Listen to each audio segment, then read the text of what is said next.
اس کے لیے اتنا کافی ہے کہ پیر میر علی شاہ کو مولانا احمد علی محدث سہارنپوری نے دور حدیث سے 3 مرتبہ نکالا ہے، فتاوی مہریہ کے مقدمے میں لکھا ہے۔ مولانا احمد علی صاحب سہارنپوری جنہوں نے بخاری کا حاشیہ لکھا ہے، مولانا قاسم صاحب کے بھی استاد ہے سب کے، باقاعدہ ہاتھ جوڑے اس طرح 200 آدمی دورے میں حضرت نے ایسے ہاتھ جوڑے کہ مجھے نظر آتا ہے کہ آپ سے بدعت کا ایک بہت بڑا دریا نکلنے والا ہے، میری طرف نسبت ہوگی، یہاں سے چلے جائے۔ پیر میر علی شاہ کو کہتے ہیں کہ اس زمانے میں ان سے بڑا محدث ہی نہیں تھا، تو میں چپ کی دور بیٹھتا تھا، حضرت کو پتہ نہیں چلتا تھا، طلباء کی عادت نہیں تھی شکایت کرنے کی، میں نے دورہ کر لیا، استاذ کو راضی نہیں کر سکتے۔ بریلوی اس کو کہتے ہیں قبلۃ العالم، ماشاء اللہ، ان کا مزاج یہ ہے۔ فضل حق خیرآبادی، اس کا لڑکا ہے عبدالحق خیرآبادی۔ احمد رضا خان کو نواب بریلوی نے کہا کہ میری خواہش ہے کہ تم منطق بھی تھوڑا پڑھ لو۔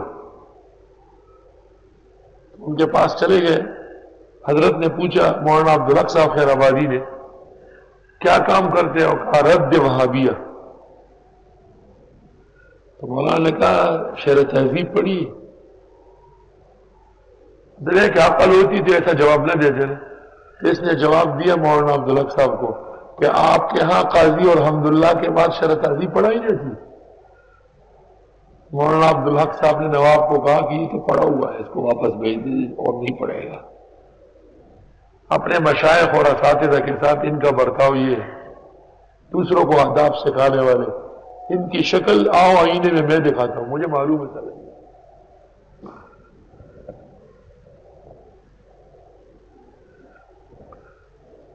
سوال یہ کہ شاہ عبدالعزیز تو مسند ہے اور وہ تو دیوبندی اور بریلوی دونوں علماء کی احادیث وہی پہنچے، پیر میر علی شاہ کیا چیز ہے؟ وہ کیا کر رہا ہے؟ اس کا کام کیا تھا؟ ٹھیک ہے اس نے مرزا کا مقابلہ کیا، لیکن مولانا حسین علی صاحب کا بھی مقابلہ کیا، موحدین کا بھی بدترین دشمن تھا۔ جہاں اس کی سیف چشتیاں اچھی کتاب ہے، وہاں اس کا فتاوی مہریہ زہر سے بھرا ہوا ہے۔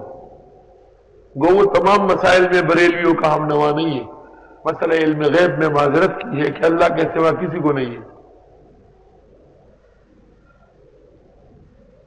یہ ان علماء کی کام کی بات ہے جو دورہ کر چکے ہیں۔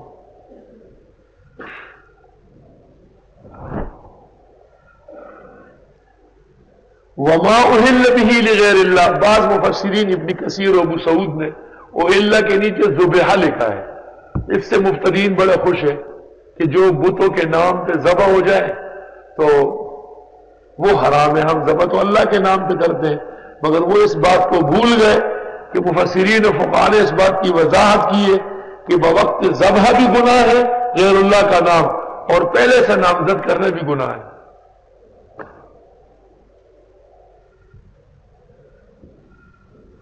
عام طور پر لوگ سمجھتے ہیں کہ یہ دیوبند کا اختلاف ہے، اس میں دیوبند کی ایک کتاب کا بھی اب تک میں نے حوالہ نہیں دیا۔ ہم اہل سنت پہلے سے ہیں، دیوبند نے تو اس کو قرآن و سنت کے قریب کر دیا اور مجاہدانہ شان پیدا کی۔